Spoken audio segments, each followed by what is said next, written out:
Bienvenidos a nuestro capítulo final de la serie. Dejaste la ventana abierta. Ok. Hoy vamos a ver lo último de la vida de Sansón. Y creo que hay algo muy interesante y muy poderoso que nosotros podemos extraer como un principio que nos puede ayudar a la vida. Miren lo último que se escribió de Sansón. Okay? En Jueces 16, 28 al 30. Dice esto. Entonces Sansón oró al Señor. Señor soberano, acuérdate de mí otra vez. Oh Dios, te ruego que me fortalezcas solo una vez más. Con un solo golpe, déjame vengarme de los filisteos por la pérdida de mis 2 ojos. Entonces Sansón apoyó las manos sobre las 2 columnas centrales que sostenían el templo. Las empujó con ambas manos y pidió en oración, déjame morir con los filisteos. Y el templo se derrumbó sobre los gobernantes filisteos y todos los demás presentes. De esa manera, Sansón mató más personas al morir que las que había matado durante toda su vida. Entonces, esto fue lo último que se escribe de Sansón aquí en Jueces. Y lo que pasó es que, como ustedes ya han visto durante toda la serie, que Sansón empezó a coquetear con cosas que no tenía que haber estado coqueteando. Y la semana pasada, en el capítulo pasado, vimos que hubo una progresión en su vida, donde él iba empeorando hasta que llegó a Dalila, la destructora, que le destruyó toda la vida, ¿verdad? Entonces hubo una progresión y eso es algo que nos muestra a nosotros que el pecado nunca se queda en un mismo nivel, sino que el pecado en nuestras vidas siempre va a querer progresar y lo que tiene en mente el pecado en nuestras vidas es destruirnos. El pecado es como un león, ¿me entiende? Y muchas personas tienen el pecado como un bebé león y lo están cuidando y lo están protegiendo y lo esconden en la noche y duermen con su pecado. Pero lo que no entienden es que el pecado es un bebé león que va a crecer y te va a completamente destruir. Eso es lo que mucha gente no entiende sobre el pecado. Y eso es lo que le pasó a Sansón, que él no entendía que lo que él estaba protegiendo, que con lo que él estaba coqueteando, un día lo iba a destruir, porque el pecado nunca se queda pequeño. El pecado siempre crece para destruirte. Y llegó hasta el final, y el final fue Dalila. Y Dalila, lo que pasó fue que lo empezó a hipnotizar, puede decir uno, ¿verdad? Y ella le empezó a preguntar, ¿cuál es tu secreto para tus fuerzas? Y él nunca le quiso dar la respuesta, hasta que finalmente caducó y le dio la respuesta y le dijo, mi fuerza se encuentra en mi pelo. Lo durmió en su regazo, y cuando él estaba durmiendo, ella llamó a alguien que le viniera a cortar el pelo de él. Y así ella lo empezó a debilitar hasta que todo el pelo de él fue cortado, todas sus fuerzas se fueron. Y cuando ella lo despertó, le dijo, Sansón, los filisteos vinieron aquí a atraparte. Él se despertó y dice la Biblia que él se despertó diciendo, me voy a librar como siempre me he librado. Pero dice la Biblia uno de los versículos más tristes. Dice que, pero él no sabía que Dios ya lo había dejado. Es uno de los versículos más tristes en toda la Biblia. Es pensar que Dios está con uno cuando no está. Y eso es algo muy tremendo, porque a veces nosotros podemos, con nuestras vidas y nuestras decisiones, podemos entristecer al Espíritu Santo, que es Dios con nosotros, ¿verdad? Podemos entristecer al Espíritu Santo con nuestras decisiones.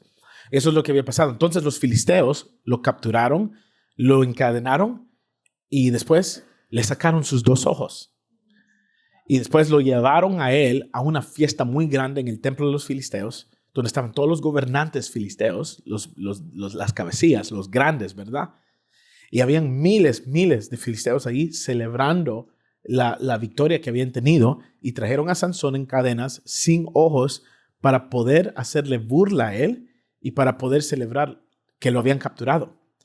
Y en ese momento lo tienen a él encadenado en 2 columnas como para que la gente lo mirara, ¿verdad? Lo tenían como un animal preso, básicamente. Y él hace una oración y le dice al Señor, ayúdame una última vez a matar a los filisteos. Y dice la palabra del Señor que Dios escuchó su oración y le dio la fuerza para poder romper esas columnas y cayeron todos los filisteos, los gobernantes, y en la muerte de él mató a más filisteos que cuando él estaba vivo. En su muerte, él terminó matando a más filisteos que cuando él estaba vivo, significando que al final Dios fue misericordioso y él tuvo una muerte con victoria. Yeah. Por la gracia de Dios. Entonces, hoy vamos a hablar sobre el poder de lo que es la oración. Muchos cristianos tristemente no oran y sin embargo, muchos cristianos desean los frutos y los resultados de la oración, pero no quieren orar, ¿verdad? Entonces, esto es desear beneficio sin responsabilidad. Y nosotros podemos ver eso en muchos aspectos de la vida, ¿verdad? Y este es el problema de muchos cristianos. Quieren los beneficios de la oración, pero no quieren orar. Hoy les quiero demostrar que hay 3 dimensiones de oración. La primera dimensión o el primer nivel es orar como hijo o hija de Dios. Esto es cuando los cristianos oran para tener intimidad con Dios. Un versículo se encuentra en Mateo 6:6 donde Jesús nos dice, pero tú, cuando ores, apártate a solas, cierra la puerta detrás de ti y ora ¿a quién? A tu Padre en privado. Entonces, ¿quién? Quien todo lo ve, te recompensará. Entonces aquí Jesús está enseñando que este es un nivel de oración donde nosotros llegamos a Dios como Padre, porque estamos en la posición, en la postura de hijo y hija de Dios, ¿verdad? Donde Dios es mi Padre celestial. Aquí es donde nosotros entramos al nivel de oración, donde el punto o el propósito de nuestra oración es querer crecer en intimidad con Dios. Ok, ese es el primer nivel de oración. Aquí está el segundo nivel de oración, ok, como soldado de Cristo. Y esto es concerniendo la guerra espiritual. Efesios 6:13 al 18 dice lo siguiente, dice, por lo tanto, pónganse todas las piezas, ¿de qué? De la armadura de Dios. ¿Para qué? Para poder en el tiempo del significando que hay momentos en nuestras vidas donde van a haber temporadas de tiempo de mal. Estas son las temporadas difíciles, donde vamos a tener que orar, donde hay guerra espiritual en nuestras vidas. Entonces la Biblia nos está diciendo de que cada uno de nosotros vamos a tener momentos difíciles en la vida. Van a haber momentos de lucha espiritual. Van a haber momentos donde nosotros no vamos a entender por qué de las cosas y no vamos a entender por qué nos sentimos de la forma que nos sentimos. Yo no sé si usted ha pasado días o momentos donde usted se siente oprimido. O hay temporadas, a veces ni son ni días o un día, sino que son semanas, aún hasta meses. Y hay gente que hasta años, donde pasamos momentos oprimidos, donde sentimos oscuridad, donde hay un peso sobre nuestra alma, donde hay un peso sobre nuestro corazón. Estos son los tiempos del mal. Este es el tiempo del mal, donde a veces son ataques que vienen a nuestras vidas y por eso es que el apóstol Pablo nos dice, pónganse todas las piezas de la armadura de Dios. ¿Para qué? Para poder resistir al enemigo en el tiempo del mal. Usted tiene que entender que estos días van a venir, ¿verdad? Mucha gente quiere traer a gente, muchos líderes o pastores quieren traer a personas a Cristo diciéndole, si usted viene a Cristo, todo va a estar bien en su vida. Y la verdad es que sí va a estar bien todo en su vida, pero usted va a estar bien aún en los momentos malos. Significando de que cuando nosotros venimos a Jesús, no significa que somos exentos de las temporadas malas. El símbolo de nuestra fe es una cruz. Jesús, Dios, está siendo muy honesto desde el principio, que la cruz significa sufrimiento, significa que va a ser difícil. Entonces Jesús no quiere esconder nada de esto porque estamos en un mundo imperfecto donde van a haber problemas. Esa es la realidad de las cosas. Van a haber problemas, van a haber ataques del enemigo y esta es una serie que está tratando con esto, ¿verdad? De la guerra espiritual. Y eso es lo que dice. Así, dice, después de la batalla, todavía seguirán de pie firmes. Y mira, aquí está la palabra, ¿ve? Versículo 18. Oren en el Espíritu en todo momento y en toda ocasión. Manténganse alerta y sean persistentes en sus oraciones por todos los creyentes en todas. Entonces, este es el segundo nivel de oración, donde nosotros activamos el soldado de Cristo en nosotros, donde vamos a luchar. Entonces, hay momentos donde yo oro y es al primer nivel, donde yo quiero acercarme a Jesús, quiero tener un momento de intimidad con Dios, donde yo lo alabo, lo adoro, ¿verdad? Le doy gracias. El agradecimiento es algo muy poderoso, ¿verdad? Aún hasta los doctores te van a decir que hay que practicar gratitud, ¿verdad? Escribir, porque eso ayuda el alma, la mente. Y esto es algo que Dios nos pide a nosotros. Y Él nos pide esto porque es algo bueno para nosotros. Entonces, a veces hay momentos donde yo entro en oración Porque quiero crecer en intimidad con Jesús. Quiero tomar un café con Jesús. Quiero estar con Él como padre e hijo, ¿verdad? Y están momentos en mi vida donde tengo que luchar. Tengo que reprender al enemigo. Tengo que activar, no estar a la defensiva, sino que estar en posición de ofensiva, ¿verdad? Ahí es donde tengo que yo entrar allá ahora a tirar golpes, no solamente a bloquear golpes. Estos son los momentos de guerra espiritual. Y la mayoría de los cristianos solo oran a esos dos primeros niveles, intimidad y guerra espiritual. Pero hay un tercer nivel que es el que les quiero traer, y eso es orar como abogado en el tribunal del cielo o la corte del cielo. Jesús nos da un poco de luz sobre esto en Lucas 18. Quiero que leamos juntos del versículo 1 al 8. Dice esto: cierto día Jesús les contó una historia a sus discípulos para mostrarles que siempre debían orar y nunca darse por vencidos. Había un juez en cierta ciudad, dijo, que no tenía temor de Dios ni se preocupaba por la gente. Una viuda de esa ciudad acudía a él repetidas veces para decirle: hágame justicia en este conflicto con mi enemigo. Durante un tiempo el juez no le hizo caso, hasta que finalmente se dijo a sí mismo: no temo a Dios ni me importa la gente. Santo Dios. Pero esta mujer me está volviendo loco. Me ocuparé de que reciba justicia, porque me está agotando con sus constantes peticiones. Entonces el Señor dijo: aprendan una lección de este juez injusto. Si hasta él dio un veredicto justo al final, ¿acaso no creen que Dios hará justicia a su pueblo escogido que clama a él día y noche? ¿Seguirá aplazando su respuesta? Les digo, él pronto les hará justicia. Pero cuando el Hijo del Hombre regrese, ¿a cuántas personas con fe encontrará en la tierra? Entonces él está hablando aquí en términos terrenales, pero que está describiendo un principio espiritual. Y es acerca de cómo Dios es un juez. Dios es un juez. Entonces, como les digo, la mayoría de los cristianos oramos en las dimensiones 1 o al nivel 1 y 2, pero no estamos conscientes de la posición de autoridad que tenemos en el sistema legal del mundo espiritual por medio de esta tercera dimensión. Este tercer nivel no se trata tanto de volumen en la oración, sino que se trata de autoridad en esta dimensión. Entonces hoy quiero comenzar por medio de mostrándoles un testimonio de un hombre a quien el Señor le reveló esta verdad por medio de él teniendo un problema muy difícil con su hijo. Su hijo había entrado en una depresión por 2 años, creo. Estaba oprimido por 2 años y el papá, que es un cristiano, un líder en el mundo cristiano, empezó a orar, pero el hijo no se sanaba hasta que un día él gimió a Dios. Y le pidió al Señor misericordia y Dios le contestó con esta revelación. Y después de que miremos y escuchemos este testimonio, son como 9 minutos el testimonio, vamos a ver bíblicamente hablando dónde se encuentra todo esto en la Biblia, ¿ok? Aquí está el testimonio.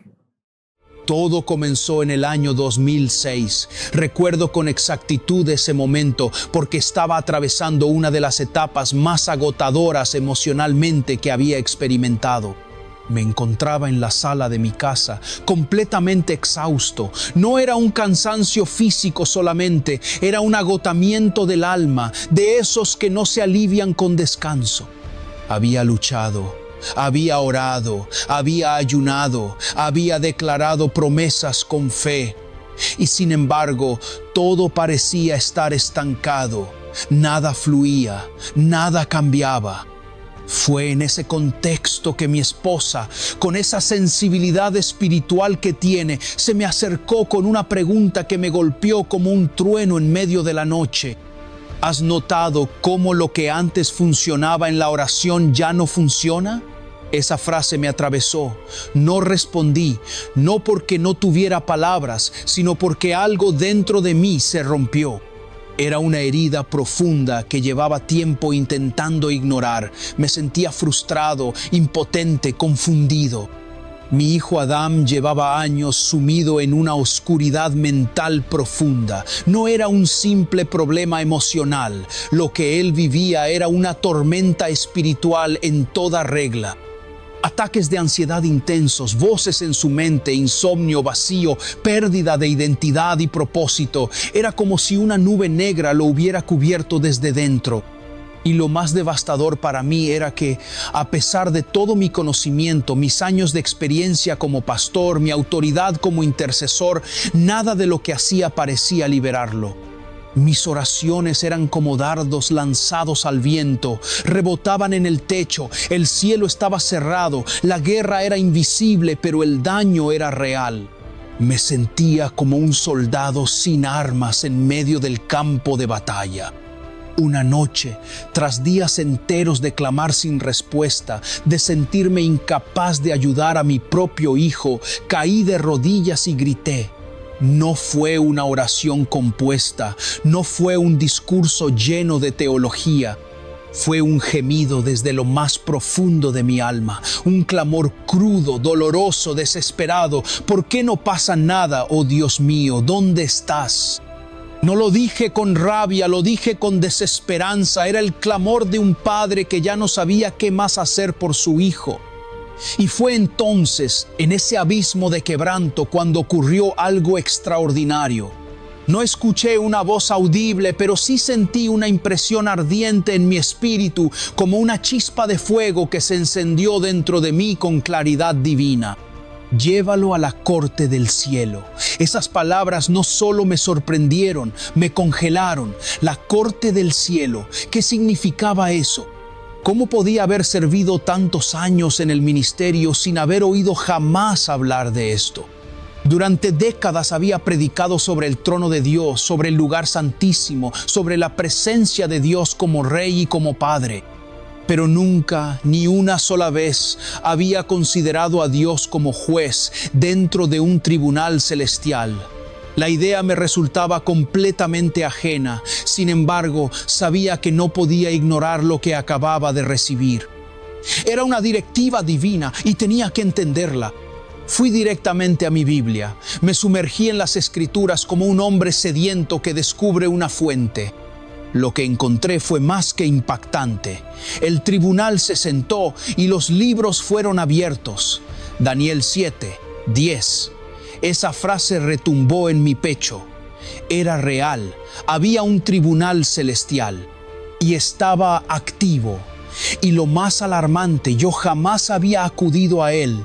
Todo mi ministerio, toda mi vida de oración había estado operando en una dimensión parcial del reino.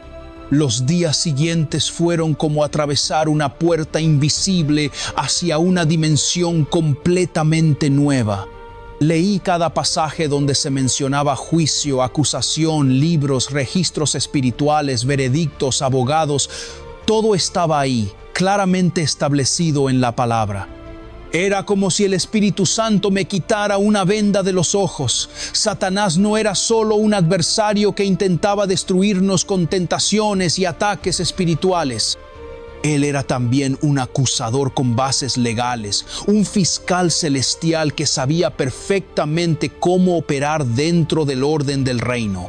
Apocalipsis 12:10 lo confirma de forma contundente. El acusador de nuestros hermanos que los acusa delante de nuestro Dios día y noche. Satanás acusaba constantemente.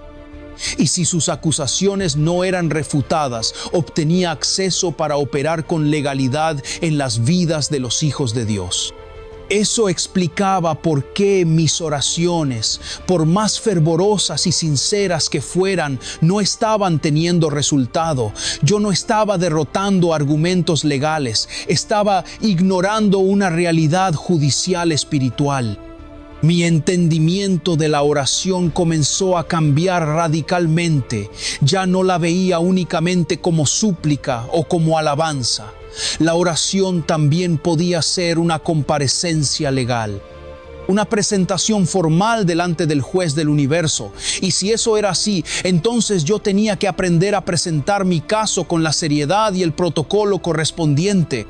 Y así lo hice. Comencé a preparar mi caso por Adán. Me encerré en mi estudio, apagué mi celular, puse mi Biblia frente a mí y abrí el libro de Daniel. Me arrodillé, no con ruido ni emoción desbordada, sino con una determinación nueva. No levanté la voz, no reprendí, no hablé en lenguas. Solo dije: Padre, como juez justo del cielo, me presento ante ti en favor de mi hijo Adán. Y entonces comencé a confesar, no solo mis pecados personales, sino los pecados de mis antepasados. Las palabras malditas lanzadas sin discernimiento, las heridas familiares no tratadas, los patrones destructivos heredados. Todo lo que pudiera representar un argumento legal en manos del enemigo, lo llevé ante el trono. Lloré como nunca antes, me quebré completamente. Me desnudé espiritualmente, y cuando ya no quedaba nada más que decir, con la autoridad del Espíritu declaré: pido que todo argumento en su contra sea revocado por la sangre de Jesús. Fue en ese momento cuando sentí algo cambiar. No fue una emoción pasajera, fue una certeza espiritual. Era como si un expediente hubiera sido cerrado, como si un sello divino hubiera sido estampado sobre un documento celestial. Sabía que algo había sido resuelto, no en la tierra, sino en los cielos. Al día siguiente, Adán me llamó. Su voz era distinta. Me dijo, sin mucha explicación, solo con sinceridad: papá, me siento diferente. No sé por qué, pero hay paz en mi mente. Es como si algo se hubiera apagado. No podía contener las lágrimas. Pero no eran lágrimas de tristeza, eran lágrimas de descanso, de liberación. Era el llanto de un padre que había visto al fin una respuesta después de años de silencio. Wow. Entonces quiero darle la bienvenida al mensaje de hoy que titulé Toma tu lugar. Y es porque nosotros tenemos que aprender a tomar nuestro lugar de autoridad en el reino de Dios. Hay 9 verdades que son cosas que debemos saber. Aquí está lo que debemos saber, ¿ok? Son 9 verdades. La número 1 es que la corte de los cielos existe. Y eso lo podemos ver en la Biblia. Y aquí es donde nosotros vamos a ver que la corte celestial es donde Dios emite sus juicios presentes y también donde proclamará sus juicios futuros. Aquí es donde Dios proclama sus juicios, ¿verdad? Y esto es lo que Él está haciendo ahorita activamente y también lo que va a hacer en el futuro. Es en la corte celestial donde Él hace y pronuncia sus juicios. Esto lo vemos en Salmos 82, versículo 1. Dice esto: Dios preside ¿a dónde? La corte de los cielos.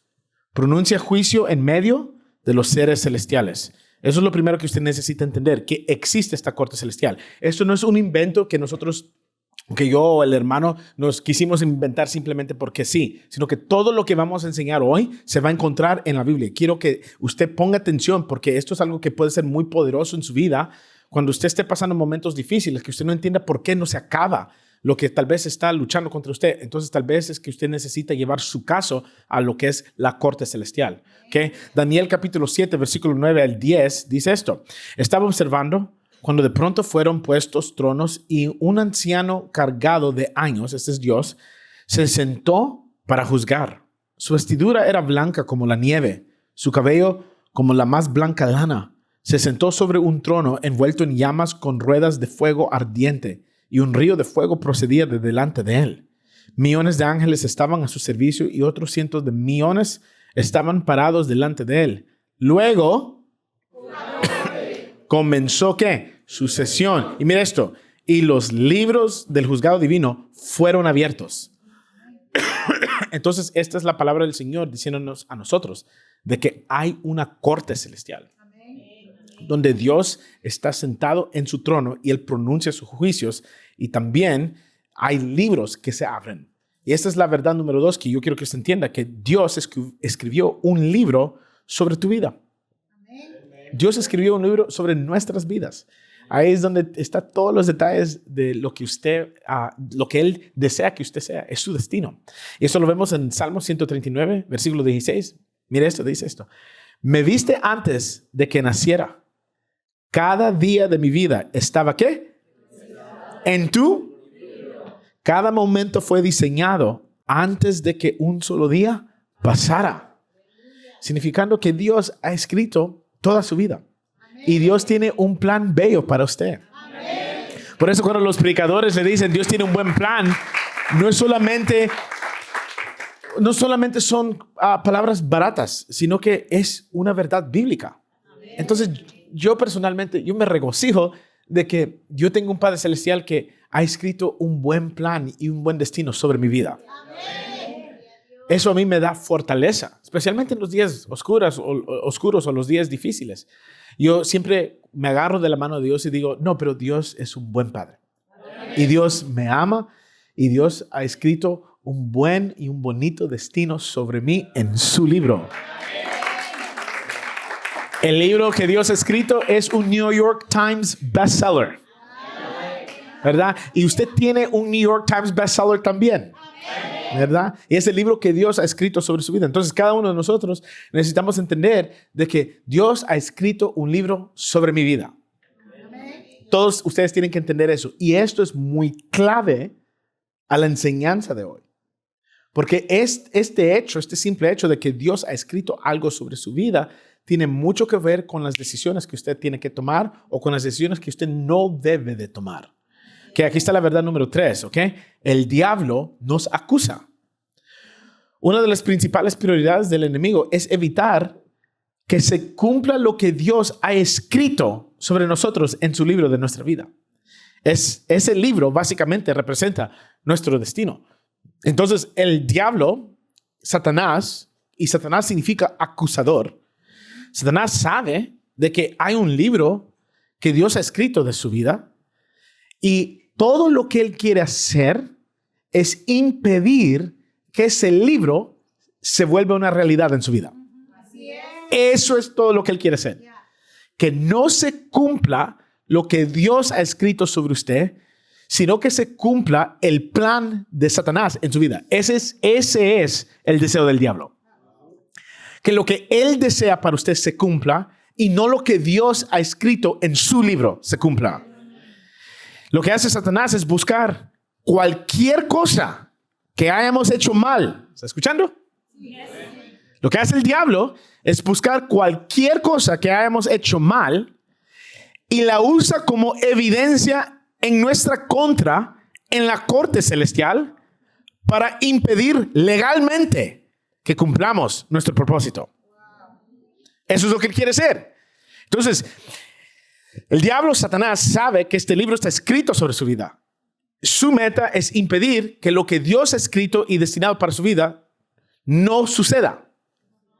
Pero él tiene que hacer eso legalmente porque en el mundo espiritual hay leyes.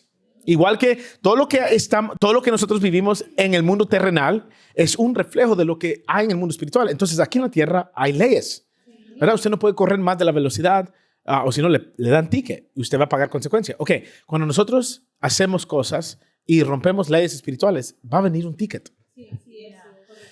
Dios funciona por medio de esas leyes. Satanás también funciona por esas leyes. Entonces Satanás sabe que él no solamente puede desear impedirle a usted y atacarlo de la nada. Él no puede hacer eso. Él tiene que hacer sus ataques legalmente. Entonces cuando usted habla algo que no debe de hablar, por ejemplo, si usted dice, si usted dice eso, yo siempre voy a ser gordo. El diablo es perfecto. Voy a llevar eso a la corte celestial y voy a impedir que esta persona tenga la disciplina o no puede bajar de peso. Porque él mismo se ha maldecido. Y yo sé que en la lengua, el diablo dice esto, en la lengua está el poder de la muerte y la vida. Entonces, si usted dice que siempre va a ser gordo, pues siempre va a ser gordo. Yo creo que Dios trajo una revelación divina ahorita. Aún hasta la gente secular sabe que por eso es que la gente secular, ¿verdad? La gente que no es cristiana todavía vive bajo esos principios. Y ellos dicen que no hay que hablar cosas malas contra uno, ¿verdad? Entonces si usted dice, mis rodillas, ¿verdad? Me duelen. Siempre van a estar mal mis rodillas. Ya me estoy haciendo viejo, ¿verdad? ¿Qué va a pensar? Obviamente sus rodillas le van a empezar a doler. Siempre le van a doler. ¿Verdad? Si usted dice, tengo un dolor de cabeza y usted no tiene dolor de cabeza, va a aparecer con dolor de cabeza toda la vida. Porque usted usó sus palabras y le dio permiso legal al diablo para que él haga un caso en su contra en la corte celestial. Él va a ir a Dios y le va a decir, mira, si él lo dijo, dame el permiso. Y Dios va a decir, ni modo. Porque él es un juez justo. Entonces, ahora regresando a nuestro destino, a lo que Dios ha escrito sobre nosotros, usted tiene que entender de que Dios tiene planes lindos. Pero yo creo que hay muchos planes que van al cementerio y nunca se cumplen. Yo creo que el cementerio es el lugar más rico de todo el mundo. En el cementerio hay negocios, hay libros, hay movies que no fueron hechas, escritas o que no se realizaron. ¿Por qué? Porque la gente no cumplió lo que Dios escribió para sus vidas. Entonces, ¿cómo es que hace el diablo esto? Simplemente, él agarra y usa todo lo que usted hace mal y lo lleva como evidencia a la corte celestial para tener permiso legal. Esto lo vemos, sabemos todo esto porque en Job 1:6 la palabra nos muestra que el enemigo tiene acceso a la corte celestial. Job 1:6 dice esto. Un día, los miembros de la ¿qué? Ahí está. Llegaron para presentarse delante del Señor. ¿Y quién? El acusador, Satanás, vino con ellos. Entonces, nosotros podemos ver, bíblicamente hablando, que el diablo, Satanás, tiene acceso a la corte celestial. Y en Apocalipsis 12:10 nos revela qué es lo que él hace y cada cuánto lo está haciendo. Okay, miren lo que dice Apocalipsis 12:10. Luego oí una fuerte voz que resonaba por todo el cielo. Por fin ha llegado la salvación y el poder, el reino de nuestro Dios y la autoridad de su Cristo. Pues, ¿quién? ¿De nuestros quién? El que los ¿qué? Acusa. ¿Delante de nuestro quién? Dios. ¿Cada cuánto? Día y noche. Ha sido lanzado a la tierra. Entonces aquí Juan está teniendo una visión del futuro. Y él ve esto. Pero en esa visión del futuro, él nos da una descripción de lo que es lo que hace Satanás cuando va a la corte del cielo. Lo que él hace es que él nos acusa. ¿Cada cuánto? El enemigo toma todos nuestros pecados y los presentan como evidencia legal en la corte celestial para construir un caso en nuestra contra. Estas son las ventanas y puertas abiertas que permiten que el enemigo tenga acceso legal a nuestras vidas. Por eso es que esta serie ha sido tan poderosa, porque lo que esta serie ha hecho es que nos ha mostrado cómo quitarle el permiso legal al enemigo. Hay familias, ¿verdad?, que están tristes porque los abuelos tuvieron problemas en su matrimonio. Los padres tuvieron problemas en sus matrimonios. Y los hijos tuvieron problemas en su matrimonio. Y los nietos tienen problemas en su matrimonio. Toda 4 generaciones. Usted no me puede decir que eso es normal. Eso no es natural. Eso es espiritual. Otra, que el abuelo fue borracho. El papá es borracho. El hijo es borracho. Y los nietos son borrachos. Eso no es normal. Tampoco es natural. Eso es espiritual. La abuela tuvo cáncer. El hijo tuvo cáncer. ¿Verdad? El padre, perdón, la madre tuvo cáncer. La hija tuvo cáncer. Y las nietas tienen cáncer. Eso no es normal. Eso es. Entonces, cuando nosotros vemos casos así, yo como un líder espiritual digo, esto es que hay legal. Hay permiso legal en esta familia. Y se tiene que quitar ese permiso legal.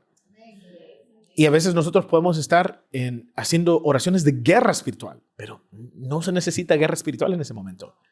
Se necesita entrar en oración como abogado, diciendo, Señor, yo quiero que tú pelees por mi caso. Y les voy a enseñar cómo hacer esto prácticamente, ¿verdad? Porque no es que usted se va a entrar en un trance para ir a la corte celestial, ¿ok? No es un trance, ni tiene que, no sé, sacar su espíritu de su cuerpo y tener una astral projection. Esto no es lo que estoy predicando. Astral proyección, no vaya a hacer eso, por favor. Eso es muy, muy peligroso. Dios guarde.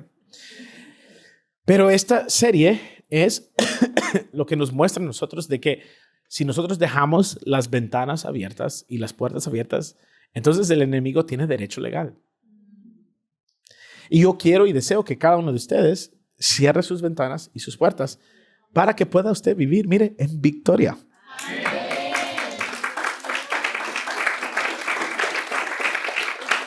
Ahora, si usted no cree nada de esto, aunque si usted es seguidor de Cristo, debería, porque todo se lo está enseñando con la Biblia, ¿verdad? A mí no me gusta enseñar solamente revelación que vino a mí sin que sea apoyada en la Biblia.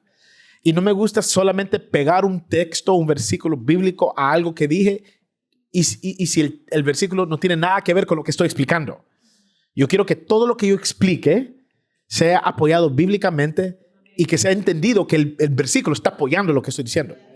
Porque no me gusta hablar simplemente de mi propia revelación o de mi propia sabiduría. Yo quiero enseñarles a ustedes todo bíblicamente hablando, ¿verdad? Aunque esta serie nació de un sueño que Dios me habló, pero traje Biblia, ¿verdad? Ahora, si usted es seguidor de Cristo, usted va a creer en esto. Pero si usted es un seguidor de Cristo y no quiere creer esto, pues tampoco lo puedo obligar. Y a usted como usted quiera vivir, viva, ¿verdad? Si usted quiere poner esto en práctica, lo va a poner en práctica y va a beneficiarse. Pero si no, pues en nombre de Jesús, siga adelante así como usted vaya, ¿verdad? Pero usted puede cosechar más bendición aplicando lo que la palabra del Señor nos enseña. Amén. Entonces cierren sus ventanas. Ok, aquí está la cuarta cosa que nosotros podemos aprender. Los problemas espirituales necesitan soluciones espirituales. Y de nuevo, esto lo vemos en el versículo más popular de esta serie concerniendo lo que es la guerra espiritual, en Efesios 6:12. Pues no luchamos contra enemigos de carne y hueso, sino contra gobernadores malignos y autoridades del mundo invisible, contra fuerzas poderosas de este mundo tenebroso y contra espíritus malignos de los lugares. Ok, miren muy bien. Este versículo nos muestra que las batallas espirituales deben pelearse con armas espirituales. Aquí, este versículo nos está diciendo, la palabra del Señor nos dice que nosotros no luchamos contra carne y hueso, significando que no estamos luchando en lo natural. Hay luchas que usted necesita transferirse de lo natural a lo espiritual. Entonces, si hay alguien, un enemigo de usted que se ha levantado en contra suya, usted tiene que dejar de enojarse con la persona y tratar esto en lo espiritual. Entonces, yo he tenido gente en nuestra iglesia que se ha levantado en rebelión y anda mal influenciando a la gente o quiere tomar poder o posición que no se le ha dado ni se le ha otorgado. Y cuando las personas actúan de esa manera, al principio yo me estresaba y yo andaba aquí apagando todos los fuegos. Apagaba un fuego aquí, apagaba un fuego allá. Pero mientras apagaba este fuego, se encendía otro acá. Mientras iba a apagar ese, se volvía a encender el que acababa de apagar. Entonces yo llegué a entender de que no hay punto en pelear cosas en lo natural, sino lo que tenía que hacer yo es pelearlo en lo espiritual. Entonces, ¿qué es lo que hago ahora cuando alguien está siendo un poco rebelde o quiere causar problemas dentro de la iglesia? Doblo mis rodillas. Y hay un refugio en eso en mí. Yo encuentro refugio en la oración. Y míreme muy bien. Que cuando yo doblo mis rodillas, ¡ay Dios! Todo ese drama se calma en el nombre de Jesús. Así ve. Tengo una confianza tan grande en la oración que ahora no es lo último a lo que corro. Ahora es a lo único que corro. No es lo último, es lo único. Yo tengo paz y descanso en saber que si oro y trato con los problemas que estoy pasando en oración, todo va a salir bien.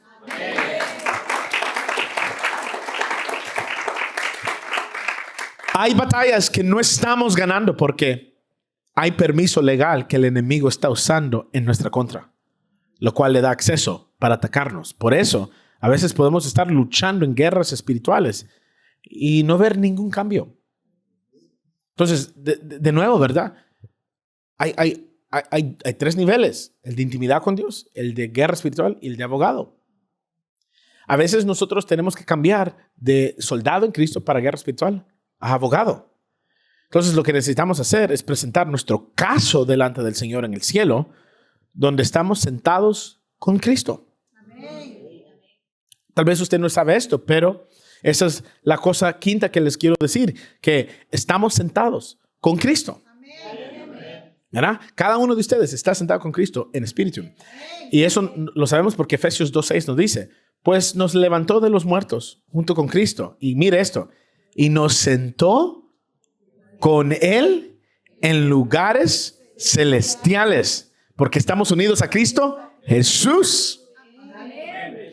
Yo, usted, cuando venimos a Cristo, estamos sentados con Cristo. No es literal. Es que nosotros espiritualmente estamos sentados con Él, significando que tenemos posición de autoridad. Eso representa nuestro lugar de autoridad, donde ya estamos con Cristo en espíritu. No vamos a ser sentados. Ya estamos sentados. Amén. Entonces, cuando yo oro, yo sé que estoy sentado con Cristo. Estoy en una posición de autoridad. Cuando nosotros oramos, tiene que usted fijarse si usted está orando como alguien que no tiene poder y autoridad, o si usted va a orar como alguien que tiene poder y autoridad. Amén. Esa perspectiva le cambia su oración. Si usted ora como que si usted está en una postura de autoridad, usted va a entrar en oración con mucha más fe. Amén.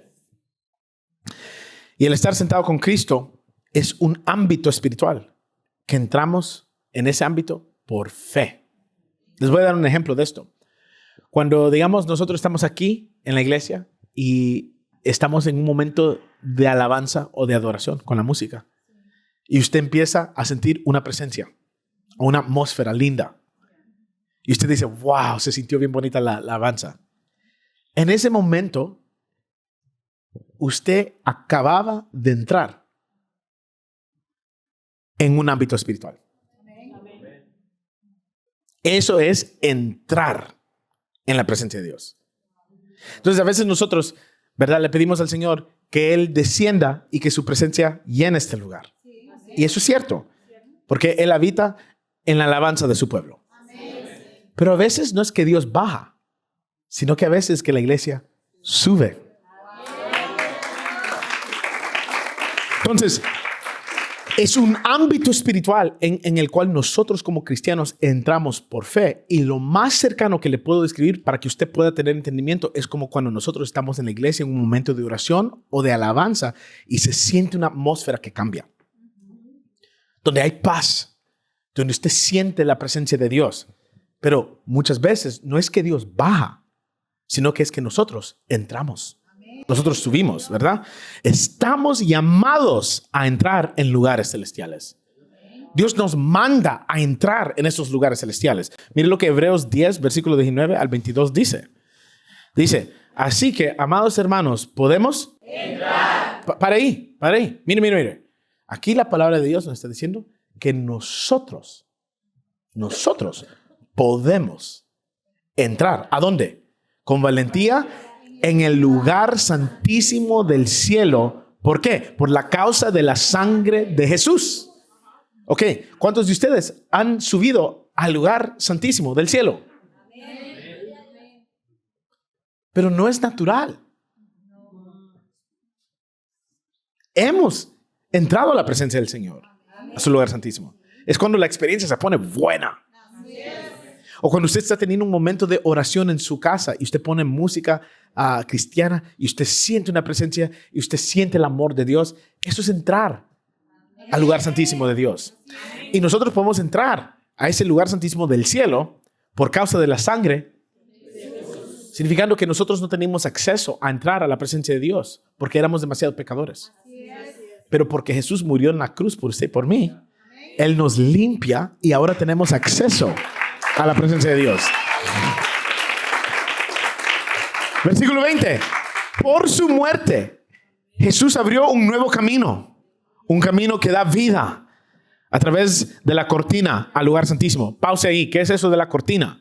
Antes, ¿verdad? Había un velo en el templo que separaba, ¿verdad? Y solamente ciertas personas podían entrar. No todo el mundo. Y los que entraban prohibidamente morían ahí y caían mal. O si llegaban ahí y hacían cosas incorrectas, hasta andaban campanas, ¿verdad? Para que se pudiera escuchar que todavía estaban vivos. Y si no se escuchaban las campanas, los jalaban. Los jalaban porque habían muerto, porque estaban mal delante de Dios y entraron mal delante de la presencia de Dios. Pero ahora ese velo se rompió. Porque Jesús ahora nos dio acceso por medio de la muerte y la sangre derramada en la cruz. Entonces antes nosotros no podíamos llegar a Dios porque no teníamos el permiso. Solamente ciertas personas podían entrar a la presencia de Dios y también para poder orar por nosotros. Pero Dios, cuando mandó a Jesús, rompió todo eso. Ahora todos nosotros podemos entrar a la presencia de Dios. Gloria a Dios. Entonces, usted no necesita un pastor para entrar a la presencia de Dios. Usted no me necesita a mí. Usted tiene ya el permiso de parte de Dios por la sangre de Jesús para entrar a la presencia de Dios.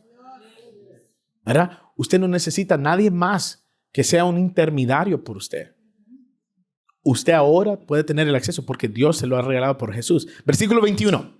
Ya que tenemos un gran sumo sacerdote que gobierna la casa de Dios. ¿Y quién es ese gran sumo sacerdote? Jesús. Versículo 22. Entremos directamente a la presencia de Dios. ¿Con qué? Con corazón sincero y con plena confianza en Él. Tenga confianza que usted puede llegar a Dios. Y eso es muy importante porque mucha gente tiene temor de acercarse a Dios porque piensan que Dios está enojado con ellos. ¿Verdad? Y a veces Dios debería de estar enojado con usted porque usted es una persona imperfecta. Yo también. Pero gracias a Dios mandó a Jesús. Y ahora, aunque yo esté mal, si yo me arrepiento delante de Jesús y me humillo delante de Él y le pido perdón, Él no está enojado. Ahora tenemos acceso. Entonces, por eso, versículo 22 dice, entremos directamente a la presencia de Dios, con corazón sincero y con plena confianza en Él. Pues nuestra conciencia culpable, mira esto, ha sido rociada con la sangre de Cristo a fin de purificarnos. Y nuestro cuerpo ha sido lavado con agua pura. Entonces, perfecto aquí. Ahora nosotros tenemos acceso a entrar a la presencia de Dios por la muerte y la sangre de Jesucristo. Entonces, cada uno de nosotros es muy importante que entendamos que nosotros hemos sido llamados a entrar a la presencia de Dios. Pero esto es algo que el diablo y el enemigo de nuestras almas impide. Por eso es que el enemigo, cuando usted empieza a orar, le va a poner sueño a usted. Y es porque usted ha fortalecido más a su carne que a su espíritu. Porque la oración y leer la palabra de Dios es lo que nos acerca y nos ayuda a entrar a la presencia de Dios. Ir a su city group le ayuda a usted a estar más cerca y a entrar a la presencia de Dios. Venir a la iglesia es lo mismo. Le ayuda a usted a entrar en la presencia de Dios. El venir a la oración los viernes es importante porque eso le ayuda a usted a entrar a la presencia de Dios. Amén. Entonces estamos llamados a recordarle a Dios sus promesas. Mire lo que dice Isaías 62, 6 al 7. Oh Jerusalén, yo he puesto centinelas en tus murallas. Ellos orarán continuamente de día y de noche. Mire la instrucción. No descansen ustedes que dirigen sus oraciones al Señor. No le den descanso al Señor hasta que termine su obra. Significando que usted tiene que decirle al Señor, eso es lo que tú has dicho. Hay otra versión de ese mismo versículo que dice, sobre tus murallas, oh Jerusalén, he colocado centinelas en todo el día. Mire esto, en todo el día y en toda la noche, jamás callarán. Mire esto. Ustedes que hacen que el Señor recuerde, no se den descanso. ¿Qué está diciendo la palabra del Señor? Que nosotros no le demos descanso a Dios. en nuestras oraciones hasta que Él cumpla sus promesas. No se rinda, tiene que seguir orando. Esto no es porque Dios se olvide. No se va a pensar que Dios se le olvidó y le está fallando, sino porque es una invitación que Dios nos da. Mira esto, para ejercer fe y estar de acuerdo con sus promesas y con lo que Él ha escrito sobre nuestras vidas. Todo lo que el Señor ha escrito sobre su vida, Dios le va a dar a usted índices. Él le va a dar a usted claves de lo que Él ha escrito. Por ejemplo, en mi vida, Dios ha mandado, sobre todos los años que yo he estado aquí en la tierra, ha mandado a personas a que profetizaran sobre mí. Yo me recuerdo que estaba en la iglesia Broadway Church, pero cuando estaba la hispana ahí, hace muchos años, tenía como 8, 9 años. Yo era el baterista de la iglesia. Llegó un hermano que era músico y también pastor y fue a predicar y a cantar como un invitado. Y él hizo una profecía sobre mí, de que Dios me iba a usar a mí para con la música, para cambiar e impactar el mundo. Y es lo que se está dando. Ahora yo escribo música y es la que estamos lanzando ahora. Desde chiquito, mis hermanos, ¿okay? Desde que tenía los 6 años, 5 o 6 años, yo predicaba. ¿Okay? Mi mamá me vestía con mis sacos y yo iba a la vecindad a predicarle a todos los niños. Yo le decía a todo el mundo que se iba a quedar en el rapto si no se arrepentían. O que si morían sin Cristo se iban a ir al infierno. Yo solo eso le predicaba a la gente antes. De 6 años, con mi saquito, mi Biblia ahí, ¿verdad? Desde niño yo supe que yo iba a predicar y que iba a ser pastor. Desde niño. Y después, en los años de mi juventud, me descarrilé, pero el Señor me trajo de nuevo. Pero yo siempre supe desde chiquito que yo iba a ser pastor. ¿Por qué? Porque es algo que Dios había escrito en el libro. ¿De qué? De mi vida.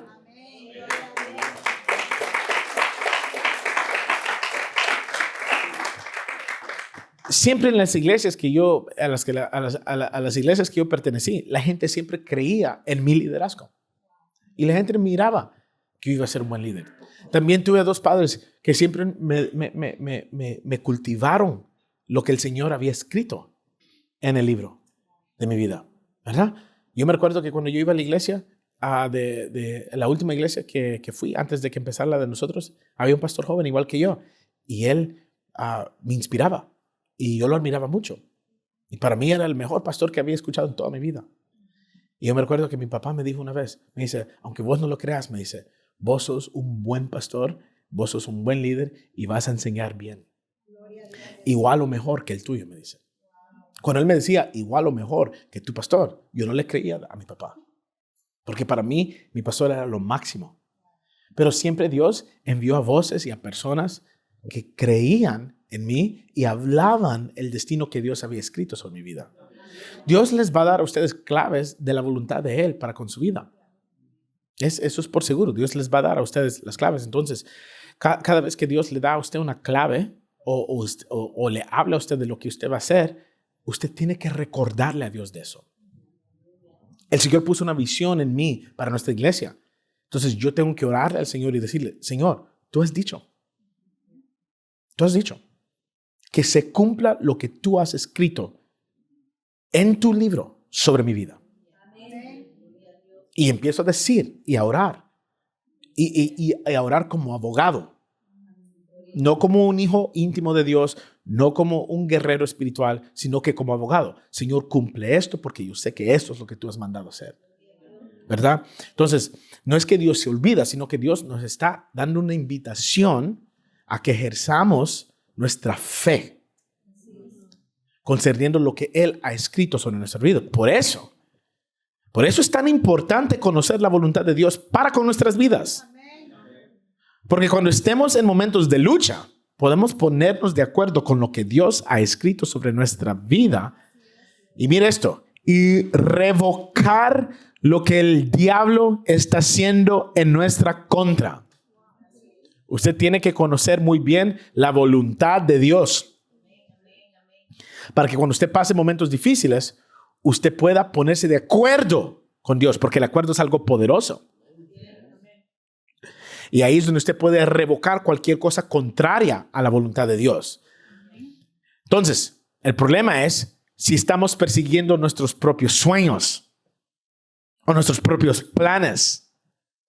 Si estamos haciendo esto, entonces no tendremos ningún derecho legal para ponernos de acuerdo con Dios, porque no estamos alineados con su perfecta voluntad para nuestras vidas.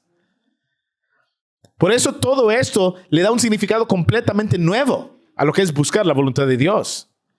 Si usted está viviendo su propio plan, escúcheme muy bien. Si usted está viviendo su propio plan, si usted está viviendo su propia voluntad, cuando venga el enemigo a atacarlo y levante un caso contra su vida, ¿con qué se va a poner de acuerdo usted? Si usted está viviendo su propia voluntad y no el plan y la voluntad de Dios, usted no tiene jurisdicción ni derecho legal para que Dios pelee su caso. Entonces hay gente que dice, yo siento que la voluntad de Dios para mi vida es casarme con aquella. ¿Verdad? Me gustan las rubias con ojos verdes y cintura Coca-Cola. Ya han escuchado el ejemplo, ¿verdad? Y se casa con ella. Aunque sus líderes le dieron, no, esta persona no se ve que es una persona buena. Aunque el consejo bíblico y aunque tal vez el consejo de sus líderes espirituales les dijo que no. Pero él no hizo caso. Él siguió con su deseo y su plan, no con la dirección ni la voluntad de Dios. Y se casa. Y se da cuenta en la luna de miel que el pelo rubio es negro pintado en rubio. Los ojos azules son lentes de contacto. Y la cintura Coca-Cola es una faja. Y mire muy bien, aquí es donde él clama a Dios y le dice, ¿por qué? ¿Por qué? ¿Por qué me entregas luchas tan grandes a mi vida, Señor? Right? Y empieza a quejarse. Pero el problema fue que él no siguió el consejo ni buscó la voluntad de Dios. Ahora, ese es un chiste, obviamente, ¿verdad? Pero hay mucha gente que a veces decide tomar decisiones que no están alineadas a la voluntad de Dios y todo les va mal y después le levantan la mano a Dios. ¿Por qué? Por ejemplo, hay gente que decide, me voy a ir de esta ciudad a otra ciudad sin pedirle permiso a Dios. Es una decisión muy grande. Entonces todo les va mal y después dicen, Dios, ¿qué pasó? Me abandonaste. No es que Dios te abandonó, sino que tú abandonaste la voluntad de Dios para tu vida. Y cuando usted vive su voluntad en vez de la voluntad de Dios, ¿cómo Dios puede pelear su caso? Si todo se mueve por derecho legal. Entonces, si vivimos según nuestro propio plan, si perseguimos nuestros propios deseos, o tratamos de forzar la voluntad de Dios para que encaje con nuestro tiempo, porque a veces nosotros queremos lo correcto al tiempo incorrecto. Por ejemplo, yo creo que el que yo me case, estoy ahora casándome, que es algo correcto, pero lo estoy haciendo al tiempo correcto de mi vida. Yo tengo 36 años. Si me hubiera casado a los 26, yo creo que yo estuviera con algo correcto al tiempo incorrecto. No creo. Lo sé. Hubiera regado mi matrimonio. A veces deseamos lo correcto, pero no al tiempo de Dios. Por ejemplo, comprar una casa es algo correcto, pero ¿al tiempo de quién? Hay testimonios de pastores que han querido comprar su casa y Dios les dice, no.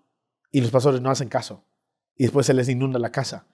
Y Dios les dijo, todo esto yo quería que pasara antes de que tú compraras esa casa y te la iba a regalar.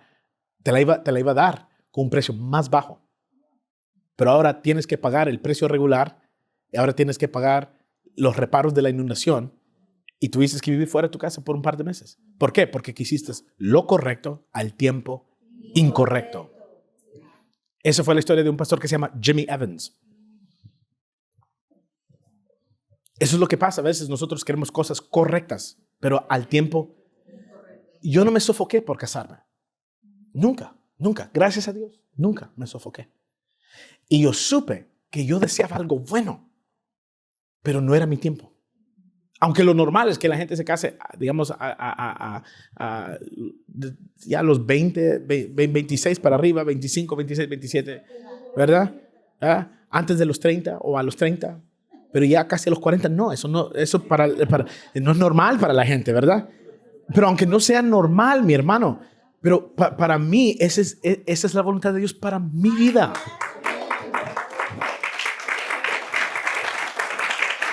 Y yo estoy esperando, mire, yo estoy esperando y creyendo que voy a tener un matrimonio satisfactorio. Mire, hermano, yo siento que Dios, no soy una persona perfecta, pero siento que Dios ha madurado mi corazón. Por ejemplo, mi deseo ahora en el matrimonio esto es lo que deseo. Y he estado escribiendo esto en mi tiempo con Dios, en mi soap, en mis journals. Mi deseo es servirle a esa persona. ¿Cuándo yo iba a pensar en querer servirle a una persona a la edad de 23 años? Era lo último que yo estaba pensando. ¿Sabe qué? Ni fue lo último porque ni me entró. Eso ni estaba en mi radar. Yo ni sabía eso. Ahora yo entiendo que si yo me caso es porque yo tengo una responsabilidad delante de Dios para santificar a mi esposa, para presentar a una esposa linda y santificada y limpia a Dios. Amén. Ese es mi propósito bíblico como esposo. En Efesios 5 habla que un esposo tiene que santificar a su esposa y lavarla con la palabra para presentársela a Dios limpia. Yo no sabía eso. Yo no estaba listo para eso. Y si lo sabía, no sentía convicción en hacerlo, ni ganas de hacerlo. Pero ahora que ya entré a los 36, mire, mi mentalidad ahora a los 36, como la tenía yo a la edad de 26, es un Marlon diferente. Y los que me conocen, que han estado conmigo por muchos años ya, 13 años, ellos dicen, el pastor ha cambiado bastante. Amén, dice el hermano Matías. Nunca he sido yo así, porque no estaba listo. Entonces, a veces nosotros queremos cosas buenas, pero las queremos fuera del tiempo de Dios. Y cuando nosotros hacemos las cosas buenas fuera del tiempo de Dios, ahí es donde vienen los problemas. Y lo que nos da a nosotros el permiso y el derecho legal, mis hermanos, es que nosotros vengamos y entremos en acuerdo con lo que Dios ha escrito, que es la voluntad de Dios para nuestras vidas. Por eso es tan importante buscar la perfecta voluntad de Dios para con nuestras vidas. Una pregunta, ¿conoces tú la perfecta voluntad de Dios para tu vida? ¿Le has pedido a Dios cuál es su plan para contigo? Nuestras buenas intenciones o buenos motivos para llevar una buena vida no importarán en los momentos de la lucha espiritual. Lo que importa en todo esto son las legalidades y la ley espiritual. Ahí a usted lo que usted quiere hacer. Si usted quiere vivir una vida un poquito más tranquila y en más victoria, usted va a tener que sujetarse a la voluntad de Dios. ¿Qué es lo mejor? Es la voluntad de Dios, es el lugar más seguro para nuestras vidas. Ahora, un paso práctico. ¿Cuál es la oración para hacer? Digamos que usted quiere entrar a la corte celestial, que es una atmósfera, ¿verdad? Por fe, ¿verdad? Aquí está lo que debemos de hacer, ¿verdad? La oración para hacer. Aquí puse, así que cuando estemos pasando por algo y sentimos que estamos perdiendo la batalla, debemos orar como abogados, no solo como hijos de Dios o soldados de Cristo, sino como abogados con autoridad legal. Al final de su vida, Sansón hizo una oración. Escuche muy bien, esto es tan tremendo. Hasta lo vemos en la vida de Sansón. Al final de su vida, Sansón hizo una oración alineada con el destino que Dios tenía para él. ¿Cuál era el destino de Sansón? Matar a los filisteos. Su oración final que leímos fue ¿qué?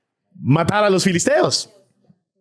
Entonces, porque él hizo una oración alineada con la voluntad de Dios, por eso Dios le concedió esa petición, aunque él había desobedecido.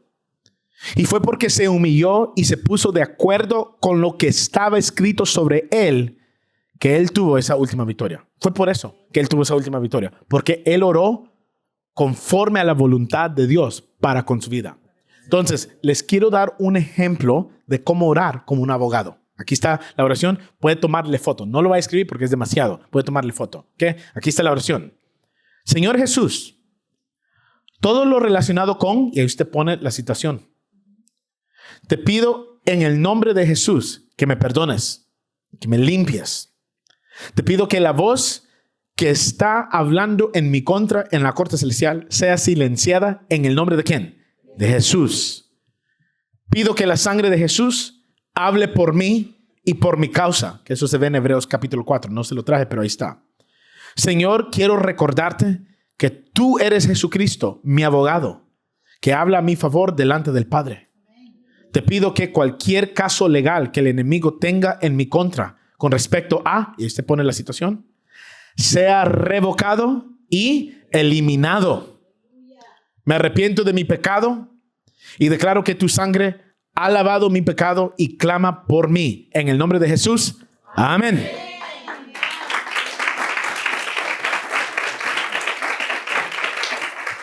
Ese es un ejemplo de cómo uno puede orar como abogado. No tiene que gritar mucho, sino que ir por fe y ¡pum! Usted ejecuta. Último punto. No te vuelvas paranoico. Si Dios no te lo revela, no tienes que preocuparte. Ninguno de nosotros necesita andar todo paranoico pensando en qué caso legal tiene el diablo en contra mía.